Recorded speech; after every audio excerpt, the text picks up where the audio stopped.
भारतीय जनता पार्टीची उमेदवार निवडीची एक प्रक्रिया आहे। ती प्रक्रिया महाराष्ट्र स्तरावर नंतर राष्ट्रीय स्तरावर त्याची प्रक्रिया आहे। ती प्रक्रिया जोपर्यंत पूर्ण होत नाही तोपर्यंत कोणत्याही उमेदवाराची घोषणा होऊ शकत नाही। ही प्रक्रिया आहे। त्यामुळे प्रक्रिया पूर्ण झाल्यानंतरच नावाची घोषणा होईल।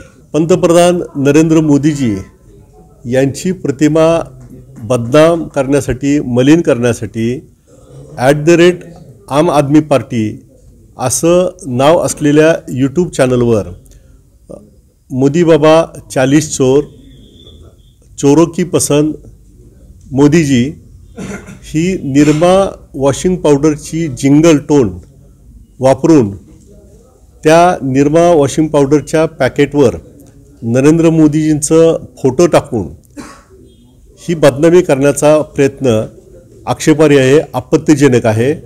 त्याचा मी निषेध करतो आणि संबंधित व्हिडिओ क्लिपवर आणि ती प्रसारित करणाऱ्या यूट्यूबवर कायदेशीर कारवाई करावी अशी मी पिंपरी चिंचवड पोलीस आयुक्तालयामध्ये मागणी केलेली आहे।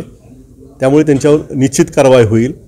यापूर्वी सुद्धा जगामध्ये सर्वात लोकप्रिय असणारे नरेंद्र मोदीजी यांची प्रतिमा बदनाम करण्यासाठी मोदीजींचे फोटो मॉर्फ करून काही अश्लील व्हिडिओ करण्यात आले होते।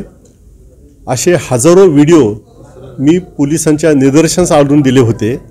त्यानंतर पोलिसांनी केलेल्या कारवाईमध्ये झारखंडमधील रांचीमधून संबंधित आरोपीला अटक करण्यात आली होती। त्यामुळे या देशामध्ये निवडणुकीच्या तोंडावर नरेंद्र मोदींची प्रतिमा मलिन करण्याचं फार मोठं एक षडयंत्र सुरू झालेलं आहे आणि ते षडयंत्र ब्रेक करण्यासाठी पोलिसांनी उचित कारवाई करावी अशी मी मागणी केलेली आहे। भारतीय जनता पार्टीमध्ये मी गेली 30 वर्षापासून काम करत आहे।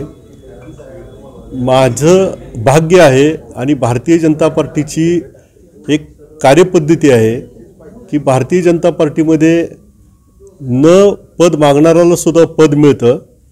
तशाच पद्धतीनं 2015 साली मी राज्यसभेची उमेदवारी मागितली नसताना मला राज्यसभेचं खासदार केलेलं आहे।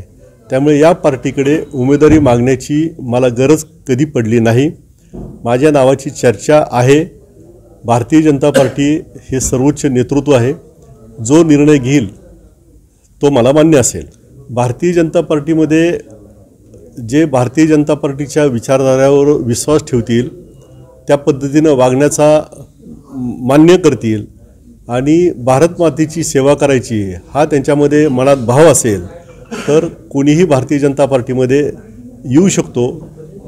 एक्सेप्ट म्हणजे तो गुन्हेगार असता कामा नये हे लक्षात घेऊन भारतीय जनता पार्टीमध्ये तो आला तर तो काम करू शकतो। त्यामुळे असे प्रवेश होऊ शकतात।